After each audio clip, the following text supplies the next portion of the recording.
Olá pessoal, seja bem-vindo a mais um episódio do Pod Doutor. E hoje nós vamos falar sobre osteopatia. Para isso, nós convidamos um médico especialista, Dr. André Felipe Camelo, osteopata. Dr. André Felipe, seja bem-vindo. Muito obrigado pessoal pelo convite.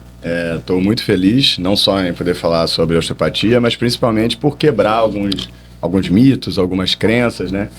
Que eu vejo meus pacientes muitas vezes chegando pacientes sem esperança, achando já que não tem jeito, e é uma oportunidade da gente potencializar o que eu acredito que é a força mais importante do ser humano, que é a esperança. Você tirou a esperança do ser humano, tirou a esperança do paciente dele melhorar, enfim, game over, acabou.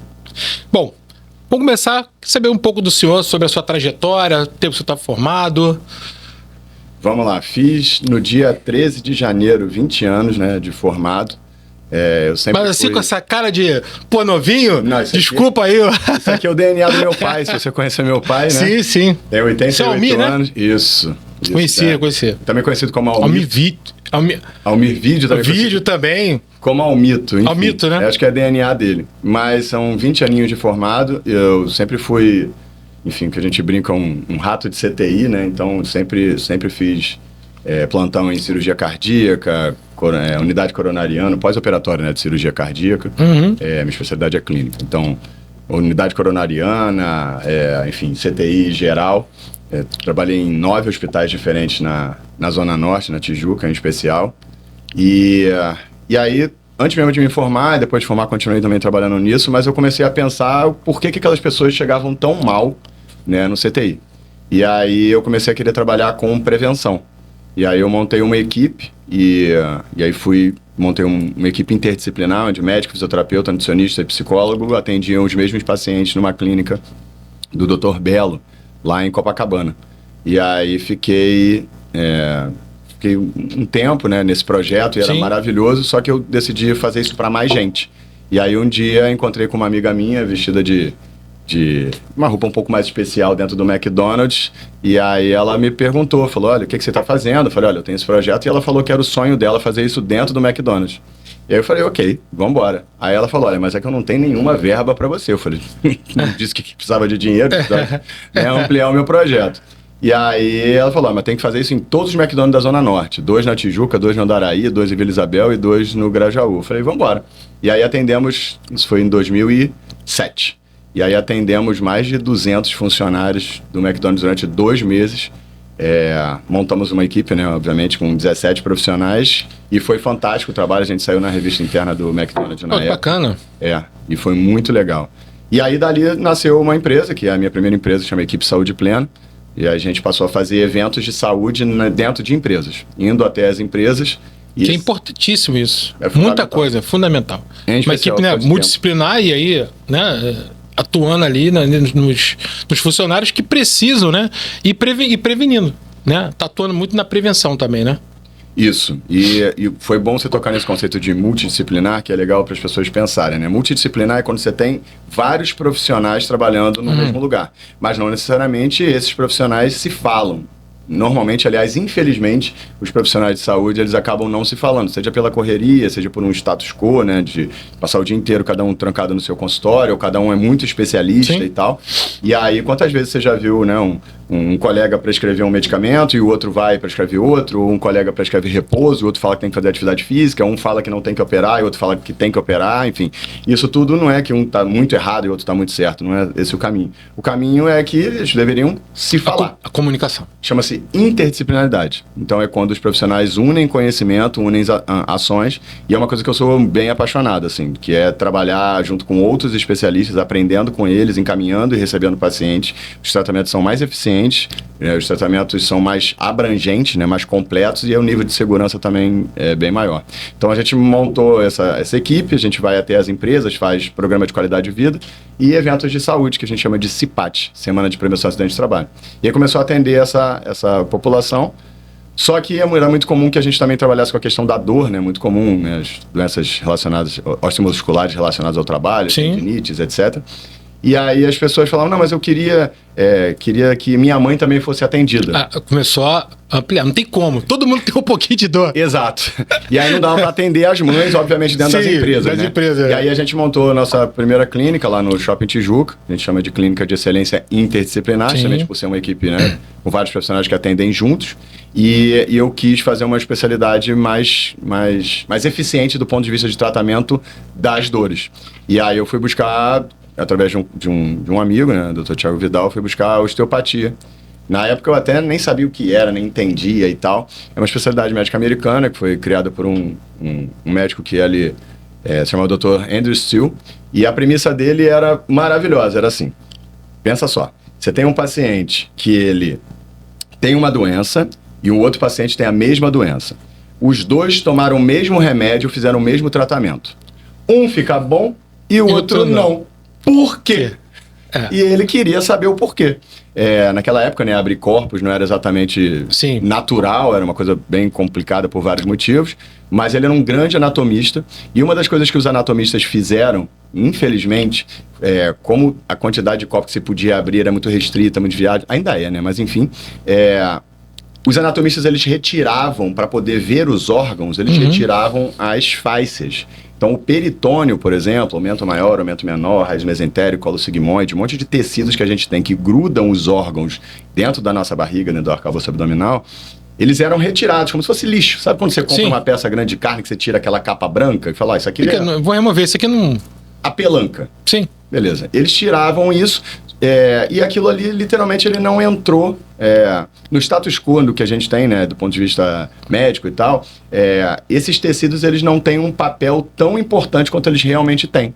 As fáscias, elas são ricamente inervadas, elas são ricamente vascularizadas, elas têm um papel de sustentação. Tá tudo interligado, né, doutor? Tudo interligado. A verdade é essa, né? E acabava que era desprezado, né? Mas queria que o senhor falasse, assim, já que o senhor falou no doutor Andrews Steele. Andrew Steele. Andrew Steele. Ainda, não queria dizer nada Andrew não, Steele. mas tudo bem. Quanto tempo tem a osteopatia? Desde que ele começou a... Caramba, isso eu acho que é importante... Posso pegar na nossa inteligência artificial, mas eu sei que pelo menos 150 anos. Então, eu sei que no mínimo eu sei 150. Eu não sou tão bom de datas assim, eu sou melhor com gente e com tempo, diagnóstico. É só pra não achar que a osteopatia, ela não é agora, isso que eu quero dizer. Eu tô falando assim, que esse estudo desse americano tem aí 150 anos, então tem uma relevância isso. Tem. E eu acho importante a gente falar esse tempo do... É uma especialidade muito, muito difundida, em especial nos Estados Unidos, né, pro criador ser americano, e na Europa. Você tem grandes osteopatas das escolas, né, da Espanha, por exemplo, de Paris também são muito fortes. Enfim, e principalmente o que eu vejo a osteopatia fazendo é tratar aquele paciente que o dito modelo convencional normalmente não vai tratar, ou que esse cara vai levar muito tempo para melhorar, em especial dores e disfunções e coisas que incomodam, né? Então vou dar alguns exemplos. Infelizmente a gente vê muito sobre dores, principalmente aquelas dores, né, crônicas e dores que não melhoram de forma mais rápida, tudo sendo jogado para cima de sedentarismo, idade e peso. Se você pegar para ver, eu tenho uma dor no joelho. Aí, infelizmente, alguns colegas pensam dessa forma, ele vai olhar para você e vai te encaixar em algum desses critérios. Se você tá acima do peso, ele vai olhar para você e falar assim, pô, tem que perder um pezinho, né? Exato. Mas aí você podia virar para ele e falar assim, então, deixa eu te falar, eu tô gordinho dos dois lados. Por que só dói meu joelho direito? E, infelizmente, esse colega ia virar... A carga é distribuída, né? Tá ali. Mas assim, eu sou gordo dos dois lados. Sim, dos dois lados. Não é isso? Sim. E aí ele deveria dizer assim, pô, verdade, tem alguma coisa aí que eu não pensei. A mesma coisa, meu pai mesmo, tem 88 anos. Então imagina se meu pai tiver com uma dor no ombro esquerdo e for um colega que pensa dessa forma, ele vai virar e dizer, tô com uma dor no ombro esquerdo, vai olhar pra ele, 88 anos, e falar assim, Almir... Pô, tem que ter uma dor uma hora, né? Exato. Só que ele vai falar assim, então, doutor, mas é que, pô, eu nasci, meus dois ombros nasceram no mesmo dia. Pô, como é que... Por que só dói no ombro esquerdo? E aí o colega vai ficar, não sei, ou vai inventar alguma coisa, enfim... Entende o que eu quero dizer? E sem contar que se fosse idade o problema, não ia melhorar, porque ninguém, né, rejuvenesce. Sim. E por último, a questão também do sedentarismo. A pessoa é sedentária do corpo inteiro. E só uma parte. Entende que não, assim, em 10 segundos de conversa, a gente pensa que tem alguma coisa a mais aí? E que precisa ser estudado. E o indivíduo ser avaliado de forma... individualmente. Porque cada ser humano, cada um tem um DNA, tem uma digital, vamos dizer assim, né? Porque, quando você falando aí, eu falei assim, realmente, você para pra refletir, pô, por que eu tenho dor no ombro, eu melhoro, e o outro que outra pessoa não tem. Então, porque não foi tratado de forma individual, não é isso? Pode ser isso? Talvez seja até um pouquinho mais profundo. Porque você pode tratar um paciente de forma individual. Vou dar um exemplo prático, tá? Então, vamos imaginar que o colega fez uma ressonância do seu ombro. Que não... A causa. A causa. A causa é diferente. A causa é diferente, melhor dizer. E muitas vezes a causa é oculta. Então, por exemplo, imaginar que você tem uma dor no ombro e aí fizeram uma ressonância aí... Pô, manguito... Isso, aí você tem uma tendinite de bíceps, por exemplo. Eu tenho um programa de rádio e aí lá eu fiz um programa sobre ombro, por exemplo, mostrando 10 causas de dor no ombro que não estão no ombro. Então você pode ter dor no ombro por causa da sua cervical, porque os nervos que dão sensibilidade ao seu ombro vêm aqui do que a gente chama de plexo vai radiando ali. Vai radiar. Número 2, você pode ter dor no ombro por causa da clavícula. Você pode ter dor no ombro por causa da escápula. Terceiro, você pode ter dor no ombro por causa da forma que você respira. Ventilar, picar, respirar com a parte de cima do tórax. Já foi 4. Você pode ter dor no ombro por causa de uma perna maior que a outra. Por causa dos trigêmeos. Você pode ter dor no ombro por causa de disfunção do espaço craniano. Bruxismo, brequismo, por exemplo, apertamento dentário. Você pode ter dor no ombro por causa de uma cicatriz. Você pode ter dor no ombro por causa do seu fígado. Caramba. Teve como eu comentei com você, foi num outro podcast e viralizou, teve mais de 1 milhão de visualizações, o vídeo onde eu digo que você pode ter dor no seu ombro direito por causa de fígado. E aí, você que está assistindo fala assim, não é possível, isso aí é mandinga. Bota no Google, escreve aí, ó, fígado, ombro direito. Isso é domínio público. Qualquer um, minha filha de 9 anos, se ela botar no Google, ela vai ter acesso a essa informação. Só que, infelizmente, quantos colegas que você conhece, né, que falaram para qualquer pessoa que você conhece que tem dor no ombro, que podia ser fígado? Você entende? Então, assim, de cabeça, eu já falei pelo menos uns 8 causas para dor no ombro e que não são a tendinite do bíceps. Você entende? Só que, infelizmente, a gente vive num modelo muito amarrado, onde se eu tenho uma dor, eu vou fazer um exame de imagem daquela dor e o que sai no exame de imagem é o responsável. Se não melhorar, eu mudo o medicamento ou mando fortalecer. E fica nessa de fortalecer até fortalecer. Tem uma história, bem rapidinho, tem uma história muito engraçada de uma paciente que ela é personal trainer. E aí ela estava com uma dor no joelho e ela foi a um colega, enfim, fez a cirurgia, que ele disse que tinha que fazer cirurgia e tal, fez a cirurgia. Saiu da cirurgia, passou um tempo e a mesma dor. Continuava com a mesma dor. Ela voltou no colega, o colega disse o que para ela? Que ela tinha que fortalecer, que infelizmente é o que a gente escuta aí. Tudo tem que fortalecer. Sim. E aí, é aquilo que eu brinquei com você. Você, né, se você tem uma dor, tem uma coxa 2 vezes maior que a minha, aí eu tenho que nascer de novo. Sim. E aí eu virei para ela e falei assim, professora, deixa eu te falar, quantos anos já de personal trainer? Ela falou, 40 anos. Eu falei, ok. E quantos anos que a senhora malha? Ela falou, eu malho há uns 45 anos. Eu falei, professora... Pô, tem como fortalecer mais... Tua vida toda você... Você entendeu? Se a senhora tá malhando 45 anos e não fortaleceu, professora. Não vai ser agora... Sabe o que ela tinha? Ela tinha uma disfunção de L3, de onde sai o nervo cutâneo lateral da coxa, que é um dos nervos que dá sensibilidade a uma região do joelho. E aí eu tratei a lombar dela, fiz uma consulta, ela agachou, botou o bumbum no chão e resolveu. Agora uma raiz ali que tava... Enfim, aí manipulou. Eu ia até perguntar isso aí e até para que a gente vai aprofundando, não tem jeito. Mas chega no dia a dia, no papo, alguma coisa assim do leigo, né? Assim, ele confunde o osteopata com o quiroprata? Muito. Hã? Muito. São duas especialidades que, na verdade, parecidas, na verdade, elas se entrelaçam em um momento por causa da manipulação. Por quê? Porque o Palmer, ele trabalhou com o Dr. Andrew Steele.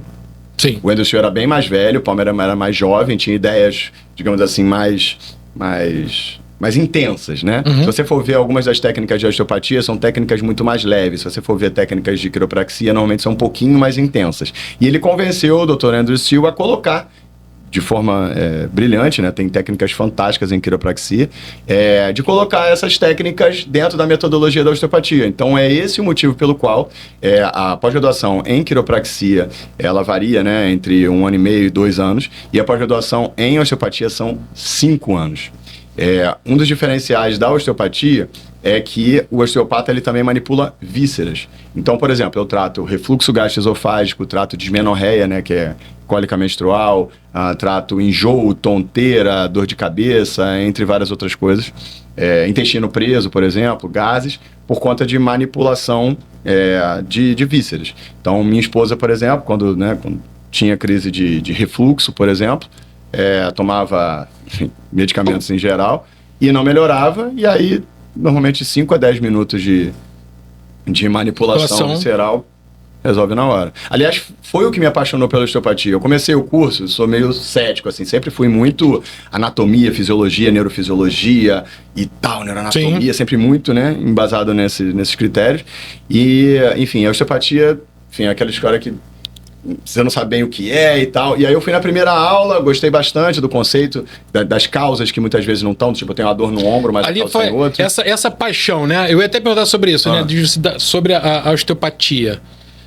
Foi uma procura, surge essa paixão pela osteopatia, começa a se aprofundar e ver que, antes de qualquer coisa, o tratamento com a osteopatia traz um conforto e a melhora para o doente sem a cirurgia?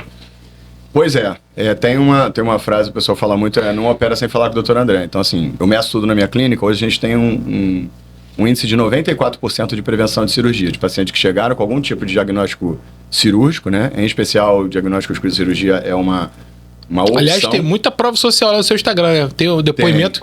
Tipo, a gente falou assim, na primeira consulta, 80% já da dor, ela já foi ali aliviada, né? Tem, acho que quando você gosta muito do que faz, tem muito sentido e estuda muito, enfim, uma hora... Praticando 20 anos, uma hora vai dar certo. Sim.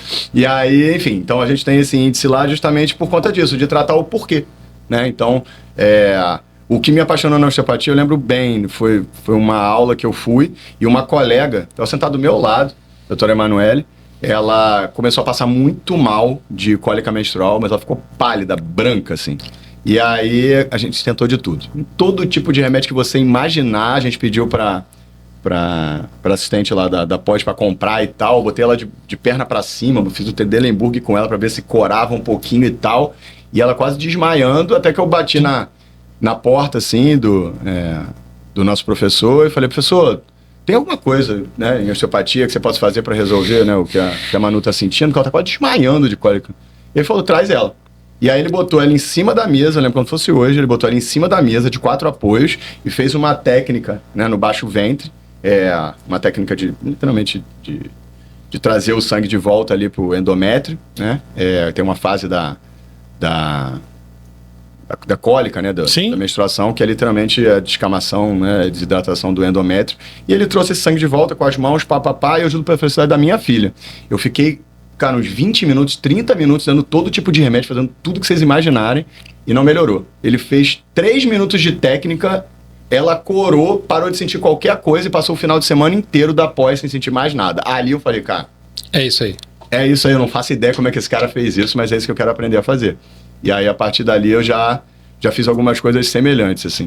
Isso é importante. Incrível. Assim, em que momento o paciente, ele pode procurar a osteopatia, né? Ele tá com dor e, lógico, né? Ele associa muito a questão...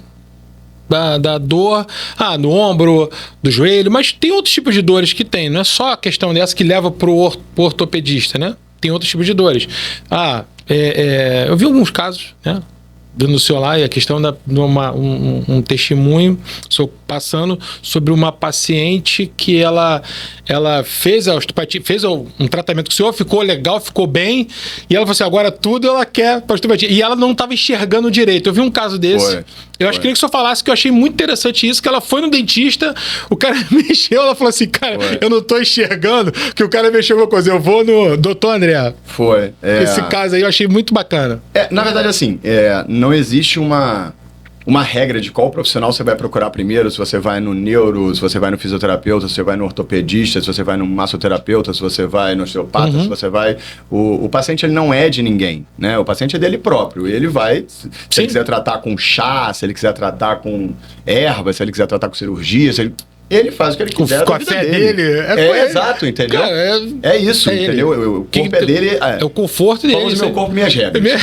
Entendeu? Então, assim, ele vai procurar o profissional. Então, por exemplo, você não precisa ir, sei lá, no neuro, porque, tipo assim, você tá com uma dor de dente, você não vai no neuro, porque assim, uma dor de dente pode ser o trigêmeo, você não vai no neuro para depois ir no dentista, ou vice-versa, né? Você pode ir no dentista primeiro e depois ir no neuro. Não existe uma ordem, né? O que existe, na verdade, deveria existir, é esse encaminhamento dos profissionais, de falar, olha, isso não é da minha competência, procura o fulano de tal, certo? Bom, na prática, com relação a esse caso, é um caso bem curioso, assim. É uma paciente que ela tinha recebido 3 diagnósticos cirúrgicos do joelho dela, certo?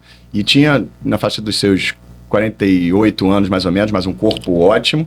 E sempre mandando ela ou cirurgia ou fortalecer. Ou cirurgia ou fortalecer. E ela com uma coxa que, nossa senhora. Até que ela veio pra mim, eu detectei que ela tinha uma perna um pouquinho maior que a outra. Aliás, isso é uma coisa que acontece bastante, infelizmente, né? Pacientes que têm, que a gente chama de perna curta subclínica, que é uma perna curta abaixo de 0,5. Infelizmente, esses pacientes, eles caem num limbo de o corpo se ajusta. Só que a que preço que o corpo se adapta, né? Muitas vezes o corpo se adapta gerando outras sobrecargas que mais na frente essas sobrecargas vão gerar sem nenhuma necessidade, desgastes, lesões, e muitas vezes vão dizer que é por causa de idade, mas na verdade não é a idade, é o cara ter passado 40 anos com uma perna maior que a outra sem que a gente pudesse colocar ali um calço, uma palmilha, entre outras coisas. Enfim, fiz uma consulta com ela, fiz o exame da palmilha, botei a palmilha e zerou completamente a dor. Ela voltou a dançar carimbó, que ela era lá do norte, enfim, então testou o joelho, né? A partir dali, o que eu dissesse pra ela, em especial lembrando que ela foi a vários colegas. Aliás, é muito engraçado isso, porque o osteopata, eu acredito que ele é você falou essa questão da ordem, ele é o que trata o que ninguém mais trata, não porque somos melhores, mas porque somos os últimos a ser escolhidos. Então o cara sente uma dor, aí o cara vai no ortopedista, vai passando. Vai indo no neuro, no fisioterapeuta, no pastor, no padre, no rabino, no babalorixá. Quando ele desiste, ele fala, cara, doutor André Felipe Camilo, osteopata, resolve isso. Ele fala, osteopata, o que é isso? Caramba, cara, quem é esse? Eu devia botar lá na minha clínica do tipo assim, finalmente você chegou. Chegou no... não perca as esperanças, estamos aqui, entendeu? Não. Enfim, e essa paciente, ela literalmente mandou uma mensagem pra mim, eu tava atendendo um paciente, aí ela mandou assim, doutor, você mandou isso, os olhos têm a ver com a boca? Eu olhei assim, eu peguei e pedi pra secretária, falei, liga pra ela, que eu fiquei preocupado. Entendeu? Isso. Aí ela foi e falou assim, olha, a paciente tá quase que chorando no telefone, ela tá perguntando se pode marcar. Eu falei, não tem vaga, ela tá chorando. Eu falei, manda ela vir. Aí ela veio, eu examinei, ela me contou que ela tinha ido fazer um procedimento de implantodontia, implantar esse dente incisivo aqui da frente. E aí ela tinha certeza que depois que ela fez esse procedimento, que o colega forçou um pouquinho mais, quando ela chegou em casa de noite, a visão dela começou a ficar meio diferente, meio estranha. Tipo, na faixa de uns 20% num olho e 40% no outro. Caramba. E aí, obviamente, ela fez o que eu também faria, que aí é o oftalmologista. Quando ela chegou no oftalmo, o oftalmo disse que, assim, que ela tinha descoberto que ela era míope. Olha, você finalmente percebeu que você é míope. Ela falou, cara, eu fiz o exame do Detran. Agora tá tudo certo, não tem como de uma... Entendeu? E aí foi isso, não tem como, olha, não é possível. Ele, olha, você não tem infecção, não tem isso, não tem aquilo, só pode ser isso. Sim. E aí foi que ela mandou mensagem pra mim e eu falei, olha, assim, a correlação da boca com o olho é através do que a gente chama de pares cranianos, que são os nervos que saem de dentro do cérebro para cumprir função no próprio rosto. Basicamente, eu nunca peguei um caso como esse, mas anatomicamente é possível. E aí eu fiz o tratamento que a gente chama de manipulação craniana. A gente tem vários foramezinhos, né, por onde os nervos saem no crânio, e existe também uma movimentação do crânio, entre outras coisas. E aí eu fiz as técnicas de manipulação craniana e, assim, eu juro, como eu disse pra minha filha, que é pra mim a coisa mais séria que existe, que ela levantou, ela foi olhar no espelho e ela dali já começou a chorar. Ela falou, cara, tá... Voltou. Não voltou 100% na hora, mas assim, já tá melhor do que tava há 30 minutos atrás, entendeu? E aí ela foi pra casa, a visão foi voltando e 2 dias depois tinha voltado 100%, enfim. E é uma paciente muito querida, virou uma amiga também. Então são esses os casos, assim, que a gente pega, que normalmente são casos que ou é aquela pessoa que já tentou de tudo e não resolve, tá fazendo um tratamento, né, de muitos eu posso ter anos. E aí, isso né, não continua até esse caso, né? Você pode ter uma dor na cabeça, mas o teu problema não é na cabeça, né? E aí, e a dor vai aumentando e você faz uma tomografia, né? Enfim, vai fazendo as coisas, mas você não acha. E isso acontece de forma muito constante. E aí você vai procurar, só que você não resolve. E há dados aí que a dor de cabeça é a número 1 aí que mais leva a pessoa a procurar um médico. Porque assim, realmente é muito ruim. É muito ruim. E nessa hora, né? Porque assim, como é que o senhor descobre? o senhor chega e fala assim, pô, faz esse exame, faz essa TC, faz essa ultrassonografia, faz essa... No geral, no paciente chega com dor. O senhor já chega ali, né, como é comum, já chega passando um exame, solicitando um exame para o senhor saber o que o senhor vai, ou só na manipulação, no que o paciente, na anamnese ali com o paciente, o senhor já identifica já o início ali do tratamento antes de pedir esse pedido de exame? O osteopata, ele é apaixonado, viciado por examinar. Em especial, vem já do Andrew Seal, conforme eu falei para você. Que isso é uma coisa hoje que é difícil, né? A coisa tá... Então, acaba gerando uma confiança do paciente com o médico. Sim. Essa relação. Sim. Porque Com muitos qualquer médicos... E o profissional hoje da saúde exato. que não toca no paciente, ele fica assim, pô, ele nem olhou... Aí já vi vários relatos.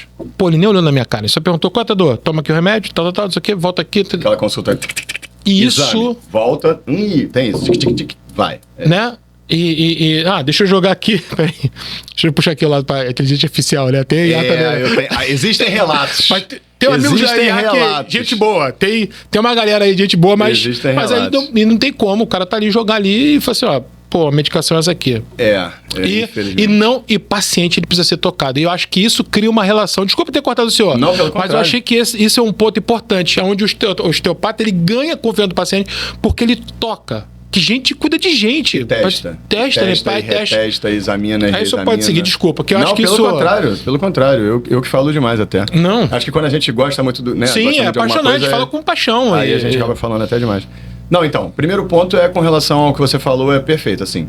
Como que eu faço, não só com relação a dores de cabeça, mas com relação a basicamente qualquer tipo de dor ou disfunção, lembrando que eu falei, né? A gente trata, tipo, refluxo, intestino preso, bababá.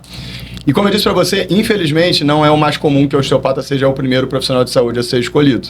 É muito comum que ele vá, sei lá, no neuro, na dor de cabeça, né? Que ele vá no neuro, sim, que ele vai até no otorrino, que ele vá no fisioterapeuta, que ele vá enfim, no dentista, entre outros. Então, assim, tem uma frase na osteopatia e parece até bem soberba, mas na verdade é uma comemoração, né? Que ela diz assim, do paciente eu só preciso saber um nome, o resto do corpo dele vai me dizer, entendeu?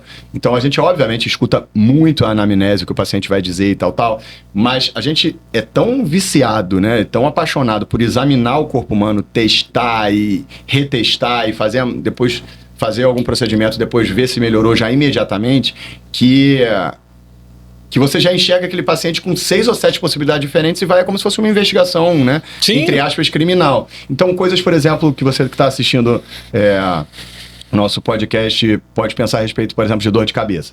Então, dores de cabeça que têm origem na boca, por disfunção de uma coisa chamada sistema estomatognático, o sistema de nervos, né, do rosto, da boca, o nervo trigêmeo, por exemplo, essas dores de cabeça são mais comuns de manhã. Então o cara passa a noite inteira, por quê? Porque ele passou a noite inteira fazendo bruxismo, brequismo, apertando o dente, certo? Uhum. E aí é muito comum que ele sinta, além de cansaço mandibular, ele pode sentir cansaço ou dor na cervical e na base do crânio, e sente também, muitas vezes, dor de cabeça, dor na têmpora ou mesmo na fronte. Sim. Certo? Então, dores de cabeça de manhã são mais comuns, por exemplo, questões de boca, em especial se tiver a cervical envolvida, ou aquelas pessoas que estão fazendo uma dieta, eu não janto, é muito comum que a pessoa passe, sei lá, 14, 16 horas sem comer absolutamente nada. Intermitente aí. Ela acorda de manhã, muitas vezes com dor de cabeça, né? Então, assim, tem mais 100 tipos de dor de cabeça. Dá pra fazer 10 podcasts só sobre dor de cabeça.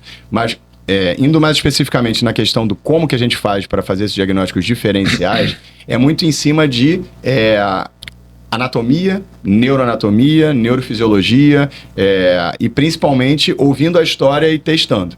E principalmente em cima de biomecânica, de como esse corpo se movimenta, o que é que gruda o quê, né? Então, por exemplo, correlações da boca com a cervical, a língua, por exemplo, ela se prende na primeira vértebra, no atlas. Então, se, por exemplo, eu não tenho dentes, a minha língua ela foi feita para ser curiosa, né? Então ela fica o tempo inteiro futucando aquele buraquinho da falta de dente, e aí por ela ficar o tempo inteiro rodando para cá, ela vai rodar essa vértebra, vamos fazer o que a gente chama de compressão radicular, e aí você vai ter uma compressão daqui da base do crânio, é muito possível que esse paciente tenha dor de cabeça por causa da falta de dente. Eu vou manipular, vai melhorar, mas depois eu tenho que encaminhar esse cara para o implantodontista, ele tem que botar dente. Repolho, ele precisa... Porque senão não vai melhorar. Vai melhorar e vai piorar. Que é o que a gente vê em muitos tratamentos por aí. Que as pessoas melhoram e depois pioram de novo. E aí, ou elas ficam dependentes de medicação, ou elas ficam dependentes do tem que fortalecer. E, na verdade, o que trata a dor não é o fortalecimento muscular. Esse artigo científico ele já caiu há bastante tempo. O que trata a dor, né, o que ajuda, na verdade, não é nem trata a dor, o que ajuda no processo doloroso são os efeitos fisiológicos decorrentes do movimento quando você está buscando fortalecimento. Vou ser mais específico. Então, vamos imaginar que você tem uma dor em algum lugar e disseram para você que você tem que fortalecer. Ok. Não é o fortalecimento da fibra muscular, não é a fibra muscular estar mais hipertrófica, maior ou mais tensa, que obrigatoriamente vai resolver aquela dor. É o que você vai fazer para que isso aconteça. Você vai se movimentar. Quando você se movimenta, a lubrificação articular aumenta. O líquido sinovial é mais secretado, diminui o atrito.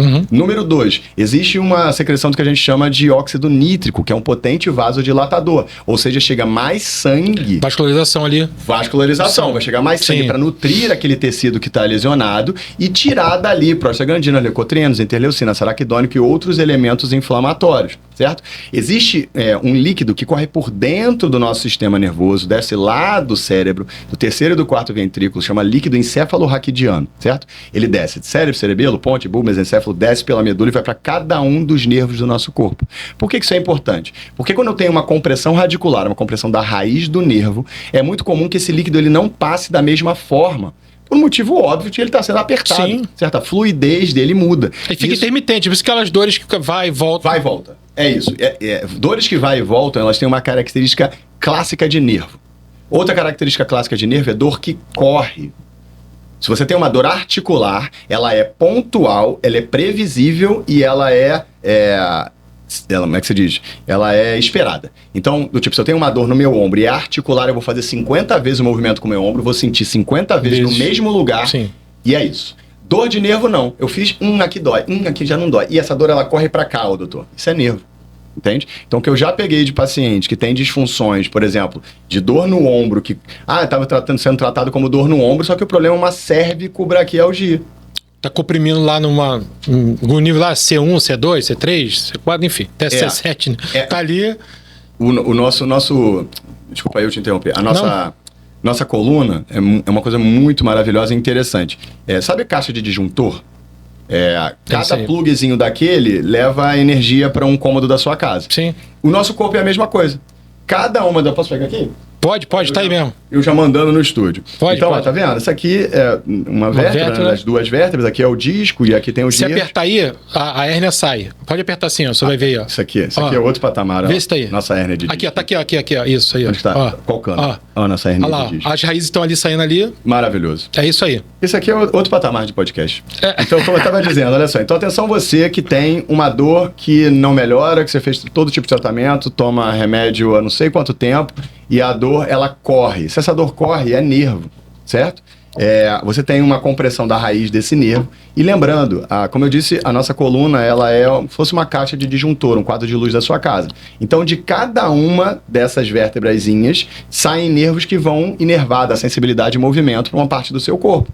Então, se você tem uma dor no seu ombro, a tendência é que seja ali na região entre C3 a C5, certo? Se você tem uma dor que corre para esses 3 dedos aqui, é o nervo radial.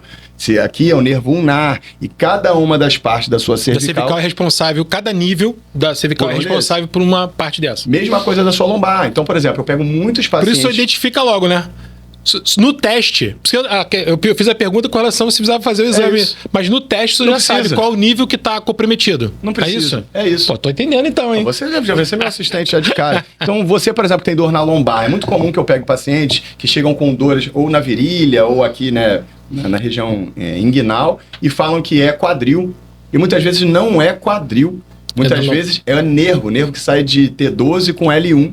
Certo? Muitas vezes eu pego pacientes com dores na região genital, é o nervo gênito femoral, por exemplo, que inerva essa região. Eu tenho pacientes que têm uma dor que descem pela perna na parte da frente, da coxa, o nervo femoral, na lateral, o nervo cutâneo lateral, o famoso nervo ciático, né, que passa aqui pelo Esse aí é campeão, né? Esse é o campeão porque é de uma região que é L5, S1, L4, L5, S1, né? Que é o finalzinho ali da lombar, que é uma região que, dependendo de outras causas, é uma região que vai ter o que a gente chama de hipermobilidade, que é um excesso de movimento naquela região. Só que o mais importante, conforme eu falei para você, que é a grande paixão do osteopata, não é tratar a hérnia. Isso a gente faz e eu costumo dizer que modéstia à parte, eu sou muito bom em tirar a dor das pessoas. Mas o meu nome corre por aí em geral, não por causa disso, mas porque o meu foco está em fazer com que essa dor não volte mais. É pensar por quê? Por que esse cara tem uma hérnia de disco em L5, S1 e não é em L1, L2? Muitas vezes é porque ele tem o intestino preso, por exemplo. E o peritônio posterior se prende na sua lombar. O seu intestino fica preso na sua lombar. Senão, quando você fosse abaixar assim, ó, ploc, ia cair o seu intestino. Sim. Então, por exemplo, se você respira errado, se você tem histórico de sinusite, rinite, desvio de septo, ou você é muito ansioso e respira com a parte de cima do seu tórax, é muito comum que você não use seu diafragma da mesma forma e o seu diafragma se prende entre L2 e L4. E aí essas vértebras não vão se movimentar 20 mil vezes ao dia, que é o papel que o diafragma... Que é a articulação, na verdade, a vértebra... se prende aqui. E aí... Sim, entendi. A respiração somente 20 mil vezes ao dia. E aí ele vai respirar, e manter a movimentação dita saudável daquela articulação. Só que se você, como eu disse, não respira dessa forma, é muito comum que essas vértebras fiquem um pouquinho mais grudadas. Só que você não vai deixar de viver a sua vida, fazer as suas coisas. Então, imagina, você tem 5 vértebras lombares, certo? E aí, vamos imaginar que, sei lá, 3 delas não se movimentem como deveriam porque estão meio grudadas. Quem vai se movimentar são as que estão em cima e embaixo. Em especial L5, S1. Geralmente é a de transição, né? Ali do... Isso, a de cima e a de baixo. E aí você vai ter uma hipermobilidade. E tá tudo bem o colega cirurgião virar e dizer, olha, nós temos uma hipermobilidade em L5, S1, eu vou fazer uma artrodese e já que tem um excesso de movimento, eu vou colocar... É uma forma de pensar. Só que o osteopata ele pensa de uma maneira paralela e diferente. O pensamento tem uma hipermobilidade, mas por quê? Por que tem essa hipermobilidade? É o intestino que se prende ali em cima? É o psoas que se prende ali? É uma perna maior do que a outra? É uma cicatriz? É o diafragma? A origem desse problema. E aí a gente vai trabalhar tanto na melhoria, obviamente, do movimento, na descompressão dentro do que dá para fazer da hérnia de disco, etc, etc. Mas se você não tratar a causa, fica essa crença limitante de que hérnia de disco não resolve nunca. Não é que a hérnia de disco não resolve nunca, é porque as pessoas, ou os profissionais no caso, muitas vezes não investigam o porquê, a causa base que, no final das contas, dá a hérnia de disco. Eu tive um problema na coluna, eu tenho uma cirurgia, né? Eu fiz uma artrodese, então eu sei um pouquinho disso aí. Eu imagino. Na pele. E o meu, eu sofri um acidente de moto, e depois desse acidente, eu parecia que eu tinha 90 anos, eu realmente não tinha como, e óbvio ali que foi prejudicado, e aí vai piorando, porque é degenerativo, né? Houve ali, na época eu não tinha ideia. E eu fiquei com uma estenose no canal muito grande, né? Que é o que a gente tá falando aí, justamente isso. Não acompanhei, também não conheci o senhor. Não tinha passado pra cirurgia. Mas eu lembro o seguinte, que eu tinha algumas coisas, ciático, do nada, eu andava um pouco, primeiro para levantar, né? Parece que eu tinha 90 anos, eu saía do meu carro, parece que eu tinha 90 anos, para esticar o corpo, né? Imagina, eu com 37 anos, 38 anos, e isso era uma das dificuldades. Outra era, o pé chegou a cair, e até comentar isso com o senhor também, porque é uma coisa, às vezes... Porque na manipulação ali, na hora que o senhor vai fazer o tratamento, né? Porque assim, são pé caído. Eu queria que o senhor falasse sobre isso. Sim. Pé caído, o controle do esfíncter, que é uma outra coisa que tem muita gente. Se pode procurar o osteopata nesses casos, que já são casos mais graves.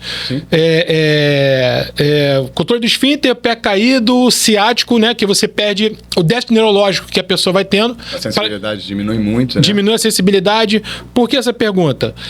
Geralmente, quando está nesse caso, e aí são duas, na verdade, né? Se eu falar sobre isso, a incidência é maior do homem, que ele demora mais a falar, ou a mulher? Porque assim, tem essa questão, né? Porque os dois sentem dor, mas quem procura mais primeiro, né? Ou quem deixa chegar nesse estágio? Porque para chegar nisso aí, de pé caído, alguma coisa, o camarada, a pessoa, o ser humano, ele não deixou... Ele deixou o tempo passar e não procurou o especialista ali, alguém para poder tratar. Sim. Eu sempre digo que quando você deixa uma conta, né, vencer, você vai pagar ela com juros. Quanto mais você empurra para frente, mais vai pagar com juros. Gostei dessa. Então na saúde é assim também. E, infelizmente ainda, né, os homens melhorou bastante isso, desde que, né, 20 anos formado, mas as mulheres ainda procuram tratamento mais cedo que os homens. Esse é um ponto. Eu já esperava essa resposta. Isso, infelizmente, para isso eu não tenho novidade, não. Segundo ponto, com relação à gravidade dos quadros. Eu pego casos muito graves. Muito, muito, muito graves. Em especial, por isso que eu tô te falando. Em geral, o osteopata, na cabeça das pessoas, não é o primeiro a ser escolhido. Então, ele passa por todo mundo. Ele passa pelo ortopedista, fisioterapeuta, neurologista. E a ampulheta tá virada, né? O tempo tá passando. Ok. Mas eu tô muito acostumado a isso. Eu tô muito acostumado a pegar casos que, em geral, outros especialistas, por algum motivo, não tiveram sucesso. E faz parte. Nem sempre também eu vou ter sucesso. Não sou, né, obviamente, o melhor do mundo. Então esse é um ponto. Então, por exemplo, já peguei várias vezes paciente que a gente chama de síndrome da caldequina. Síndrome da caldequina, né? É o paciente que ele faz uma compressão num nível da medula, né? Da coluna. E que muitas vezes ele vai parar de evacuar, né? Muitos colegas, inclusive, consideram isso uma emergência clínica e querem operar muitas vezes até em 12 horas. Eu tenho vários pacientes relatados e todos eles melhoraram. Todos, sem exceção. Sem exceção. Uma vez eu recebi um telefonema, inclusive era uma ex-vizinha minha, ela me ligou do hospital e ela disse, olha, disseram que eu tô com síndrome da caldequina, que eu preciso operar, que não sei o quê, papapá. Eu falei, olha, não deixa operar, pelo menos não por enquanto. Porque o que acontece quando você tem algum processo inflamatório muito grande, processo inflamatório burral, o disco ele vai virar isso aqui, uma bola, literalmente uma bola. E é muito comum que, infelizmente, alguns colegas, todos pautados, né, seja na parte científica, ou mesmo sendo pautados na vontade de ajudar, é muito comum que eles acabem se assustando com a imagem, em especial porque boa parte deles tem a ressonância nuclear magnética como basicamente seu livro sagrado. E aí, quando você olha, né, uma compressão, muitas vezes, que, né, acaba literalmente com o seu dia, de você olhar e praticamente ver que o disco comprimiu a medula inteira, né? Fez uma estenose gravíssima, uma hernia estudo sequestrada, bababá. Muitas vezes o próprio disco parte e ele sai e desce, vai para uma outra vértebra. Eu já peguei isso várias vezes também. O colega, ele, entre aspas, ele se assusta, ele vê um nível de gravidade gigante e já bota o paciente na mesa de cirurgia. Cara, vamos abrir, vamos... É isso, entendeu? E eu consigo entender a maneira como o colega pensa. Isso. Eu consigo. A minha forma de pensar calma, tá muito inflamado, tá inflamado demais. Vamos fazer eles mesmos no hospital, vamos fazer a gestão inflamatória, vamos diminuir um pouquinho o tamanho desse disco e ver como é que fica, ver como é que o paciente regride, tal. E foi o que eu sugeri para ela fazer, para ela falar com os colegas e tal. E aí ela já foi melhorando, já voltou a sentir a perna, já voltou a movimentar o pé, vai voltando, tal. E aí só que eles queriam operar da mesma forma porque ela não tinha evacuado. Não, mas você ainda não evacuou. Então nós temos que operar porque é uma emergência clínica, pode ficar uma sequela, tal. E eu falei assim, fulana, você já fez cocô sentada? Desculpa, você já fez cocô deitada alguma vez? Ela falou, não. É difícil pra caramba. Então eu pergunto a você que tá assistindo, você já fez cocô deitado alguma vez? Não, é difícil pra caramba. Então você tá deitado num leito hospitalar, porque uma coisa é o artigo científico, aquela coisa, né, polida, tal. A outra é a realidade humana.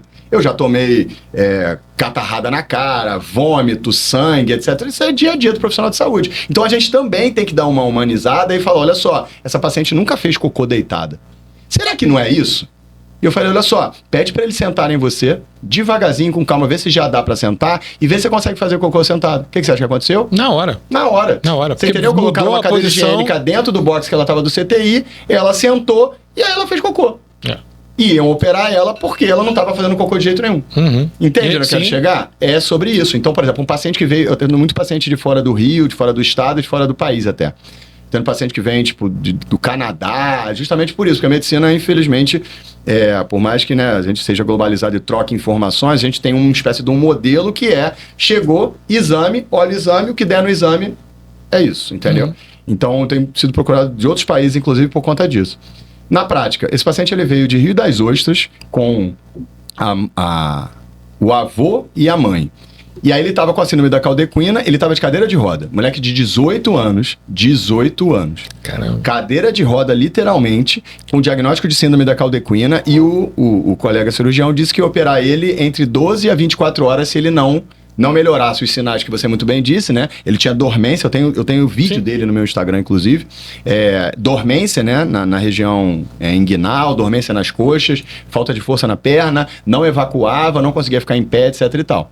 Eu falei, olha, sim, é um quadro muito grave, mas eu já tratei pacientes assim e vamos ver. Aquele disjuntor que o senhor falou, que o senhor ainda não concluiu, que é importante, que é onde sai os fios e que tem alguma coisa interrompendo. Tem alguma coisa interrompendo. E aí isso, o impulso elétrico não passa da mesma forma, tanto por conta da compressão da raiz do nervo, quanto por conta do líquido que eu te falei. E existe também uma coisa chamada opioide endógeno. Os opioides endógenos são os analgésicos naturais que correm por dentro do sistema nervoso central e periférico, ou seja, dentro dos nossos Se estiver circulando, ele vai... Isso, o GABA, por exemplo, a gente vê pré-gabalina, gabapentina, etc, etc, né? O GABA, ele é um analgésico natural, só que se você tem uma compressão da raiz do nervo, ele não passa da mesma forma, entendeu? Enfim, e aí esse paciente, eu fiz a consulta com ele, e aí ele tinha 4 hérnias lombares, com 18 anos.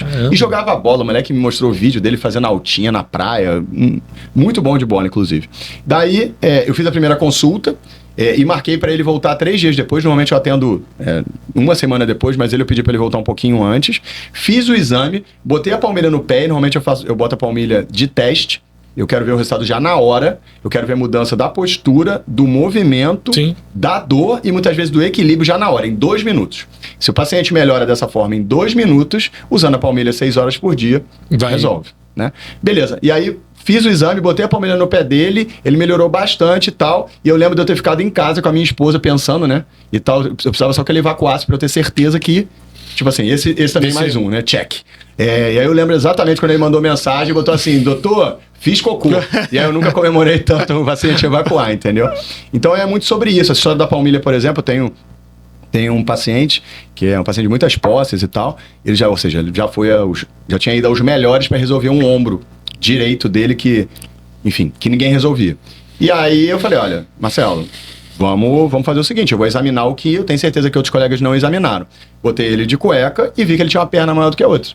Eu falei, Marcelo, vamos fazer o seguinte, levanta teu braço. Aí ele foi e fez assim, ai, dói, doutor, dói. Falei, beleza, agora bota essa palmilha de teste aqui. Aí ele ficou me olhando com a cara de, minha dor é no ombro.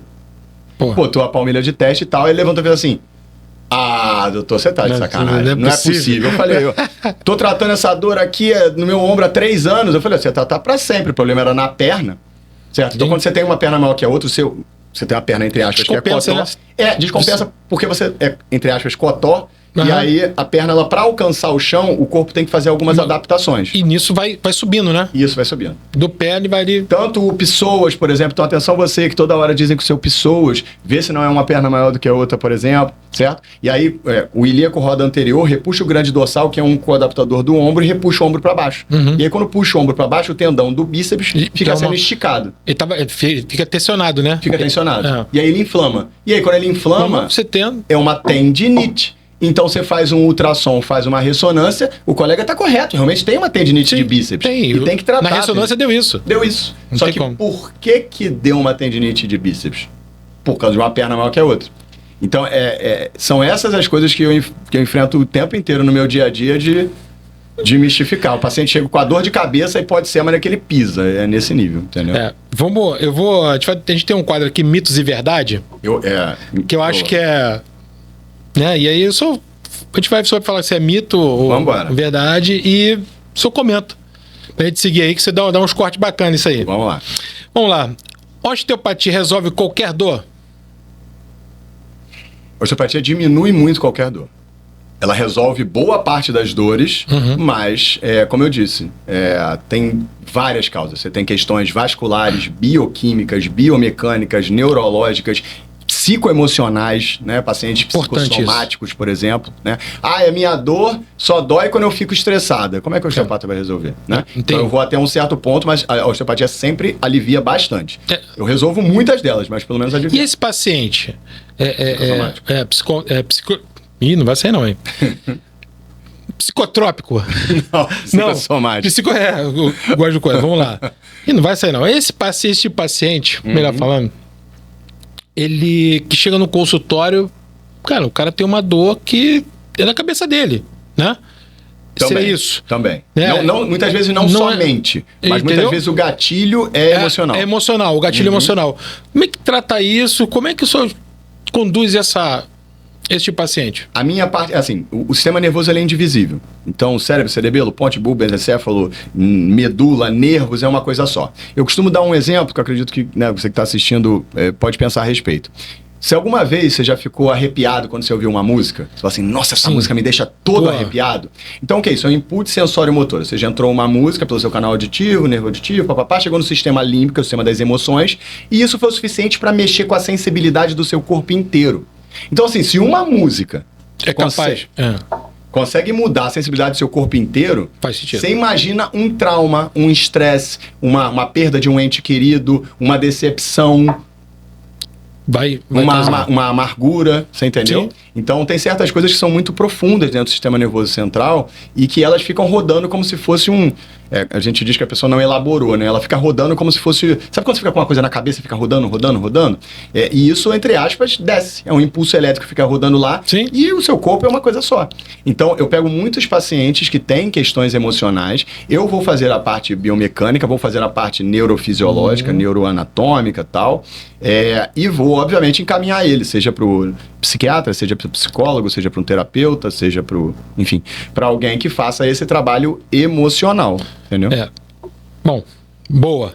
É isso. Que esse paciente eu sei que chega também no consultório e tem que saber conduzir ele. E não é fácil, né?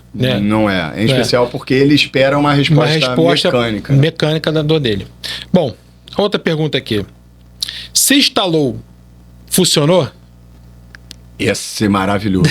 Isso é maravilhoso. Se instalou, funcionou? Não. Porque eu sou da antiga, tá? Pô, se ardeu, pô. Eu diria que curou, assim, se instalou é bom. Se instalou é um sinal inicial. É do tipo assim, olha, começamos bem, digamos assim.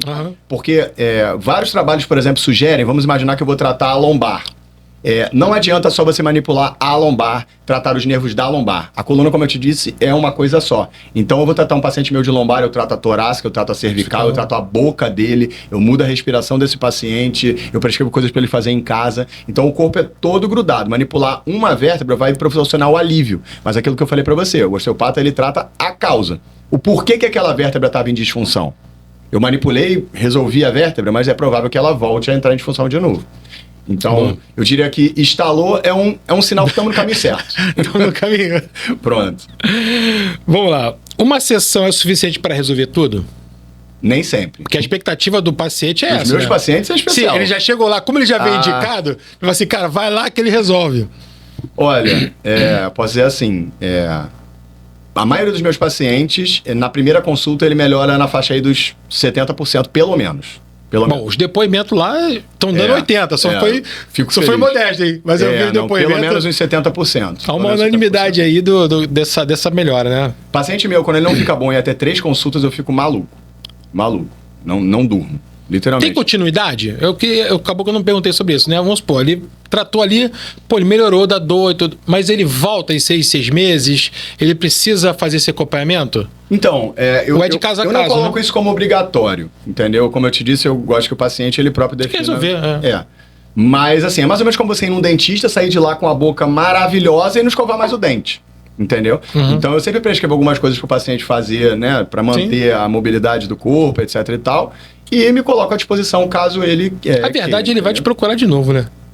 Porque ele ficou bem. Porque se surgiu uma outra coisa... Outra coisa, eu falo assim, pô, eu vou lá nele, lá. Eu vou lá na Tijuca, lá no consultório, vou lá na clínica, vou lá... Enfim, não tem como, né? Ele acaba procurando por si só, né? O osteopata, ele... Como é que se diz? Ele não faz tratamentos longos, em geral.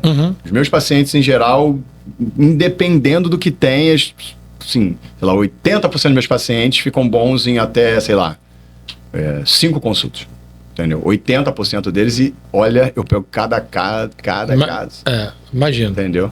Mas ontem mesmo eu tava mandando mensagem para alguns pacientes, eu tô sempre de olho. E a Tijuca é uma região já muito idosa, né? De paciente Tem né? esse público. A Tijuca tem esse público de uma idade já mais... Olha, eu sou muito tijucano, então assim, a Tijuca tem literalmente de tudo. Mas você acredita que a maioria dos meus pacientes, eles não são somente da Tijuca, como eu te falei? Não, eu tendo muito paciente da Barra, Zona Oeste, é muito comum, inclusive na Zona Oeste, tem pacientes, né, não só têm poder aquisitivo, mas mesmo os que não têm poder aquisitivo, eles fazem vaquinha na família para pagar minha consulta.